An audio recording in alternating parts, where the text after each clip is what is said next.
Hello বন্ধুরা, আশা করি সবাই ভালো আছেন। তো আগে যে ভিডিওটি আপনাকে দেখিয়েছিলাম সেটা হচ্ছে এই পার্সটির প্রবলেম ছিল। যে আমি বলেছিলাম যে আমি সব কিছু চেক করে দেখলাম যে এই পার্সটির প্রবলেম। তো বলেছিলাম যে আমার কাছে পার্সটি ছিল না বিধায় আমি এখন কাজটা করতে পারছি না।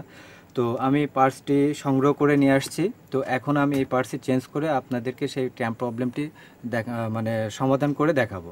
তো যেটা এখন করব, আমি পাওয়ার দিয়ে আমি আগের সেই প্রবলেমটি আপনাকে দেখাচ্ছি।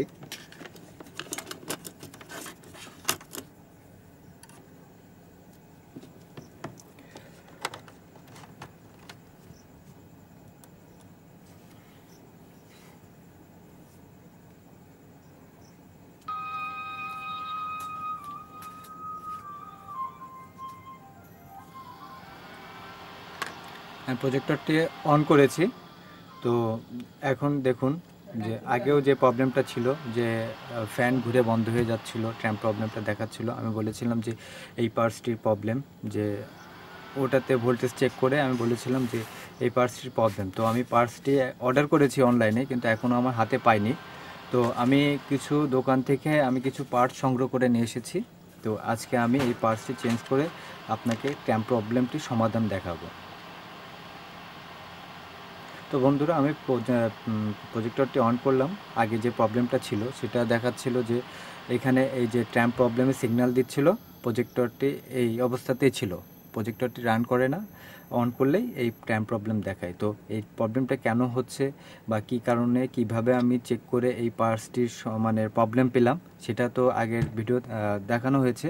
তো এখন আমি পার্সটি সংগ্রহ করে নিয়ে আসছি, নিয়ে এসে এখন আমি পার্সে চেঞ্জ করে দেখাচ্ছি যে আপনার এই প্রবলেমটা এই পার্সের জন্য হয়েছিল এই প্রজেক্টরটিতে।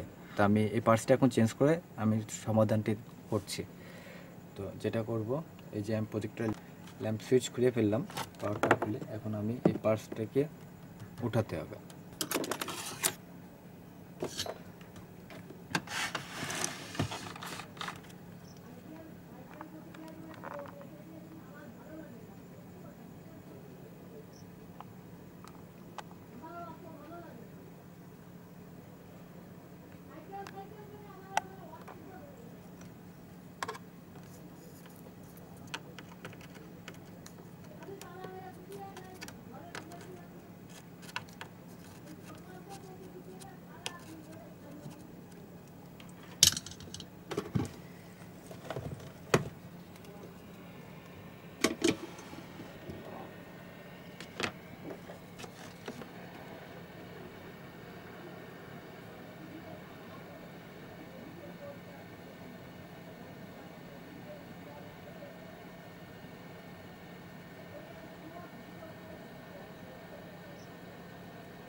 তো বন্ধুরা, আমি পার্সটি উঠিয়ে ফেলেছি।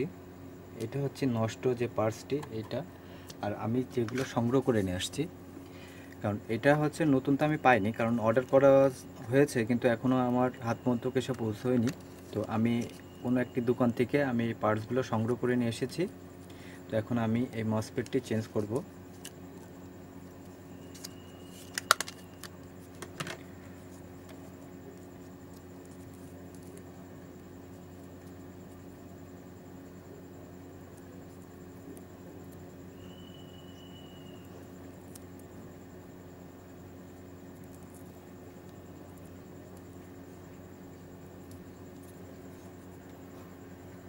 এটি হচ্ছে নষ্ট পার্টস, এটি আমি পরে সংগ্রহ করে নিয়ে আসছি।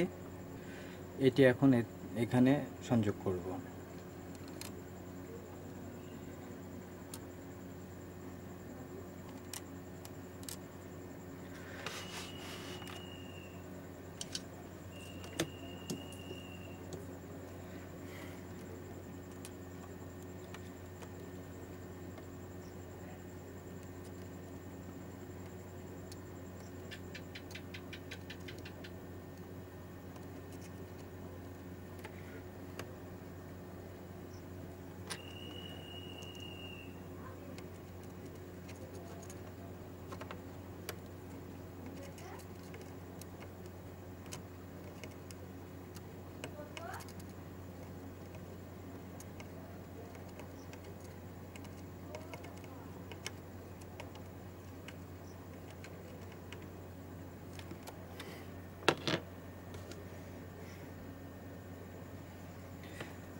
আমার পার্টসটি লাগানো হয়েছে, কিন্তু আপনি এখন যেটা আমার এখন দেখতে হবে যে পার্টসটির কোনো লেগের পার্টসটিতে কোনো শর্ট আছে কিনা।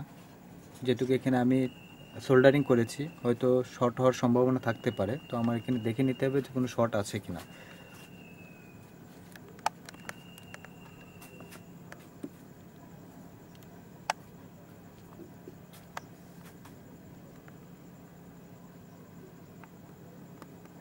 আমি দেখতে পাচ্ছি এখানে কোনো শর্ট নেই। তো এবার আমি এতে কারেন্ট সংযোগ করব।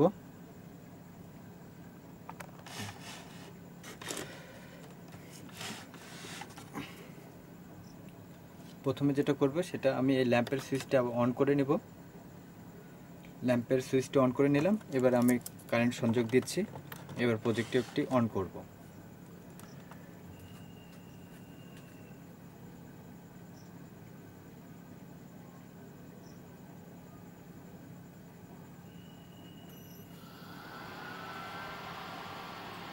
দেখুন এখন কিন্তু ফ্যান আর অন অফ কিছুই হচ্ছে না। এখন কিন্তু ফ্যান রান করছে, সামনে হয়তো ডিসপ্লে চলেও আসছে। আপনারা দেখুন, ওই দেখেন হিটাচি লেখা আছে, চলে আসছে, মানে আমার প্রজেক্টরটি রান করছে এখন।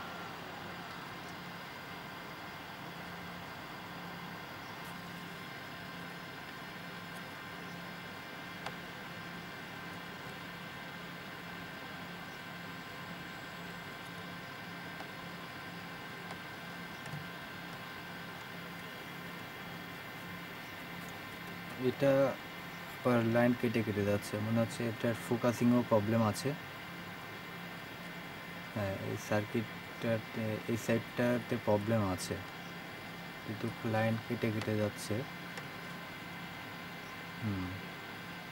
তো যাই হোক বন্ধুরা, আমি ট্যাম্প প্রবলেমটি সমাধান করলাম। এখন আমার এটাতে যে প্রবলেমটি দেখা দিচ্ছে সেটা হচ্ছে ডিসপ্লে দাগ পড়ছে। ডিসপ্লেটা কেন দাগ পড়ছে সেটাকে আমার দেখতে হবে। এটা বেশিরভাগ ক্ষেত্রে এই যে এখানে যে 3টে রেবন দেখতে পাচ্ছেন, এই 3টি রেবনের লুজ কন্টাক্ট থাকতে পারে। যেহেতু আমি রেবনে হাত দিলে কিছু সময় দেখা যাচ্ছে যে আমার দাগ সরে যাচ্ছে। তো এখন আমি যেটা করব, এই রেবনটি পরিষ্কার করে আবার সেট করে দেখব যে ঠিক আছে কিনা। না হলে এখানে কোনো লুজ কন্ট্যাক্ট থাকতে পারে, সেটাকে দেখতে হবে যে কোনো জায়গায় লুজ কন্ট্যাক্ট আছে কি না। তো বন্ধুরা, আমি যে ভিডিওটি আপনাকে দেখাতে চেয়েছিলাম সেটি হচ্ছে এই যে ট্যাম্প প্রবলেমের জন্য আগের ভিডিওটিতে দেখিয়েছি যে ট্যাম্প প্রবলেম হচ্ছে আমি প্রাথমিকভাবে কি কোন কোন সাইডটা আমি চেক করে এটাকে ফল্ট ধরতে পেরেছি। তো আমি বলেছিলাম যে এই মসফেটটিতে সমস্যা ছিল, আমি মসফেটটি চেঞ্জ করে এই যে আমার প্রজেক্টরটা এখন রান করছে, এখন কিন্তু কোনো ট্যাম্প প্রবলেম নাই। এখন প্রবলেম দেখা দিচ্ছে সেটা হচ্ছে আমার ফোকাসিং সাইডে, আমার ছবিটা এই যে দাগ দাগ পড়ছে। তো এটা এই সাইডে কোথাও সমস্যা আছে, সেটাকে আমি সমাধান করব। তো ভিডিওটি এই পর্যন্ত কি, তো এর নেক্সট ভিডিওতে আমি এই যে প্রবলেমটি এখন পেলাম মানে সমাধান করে এই ভিডিওটি আপলোড করব। তো বন্ধুরা ভালো থাকবেন, আজ এই পর্যন্ত কি।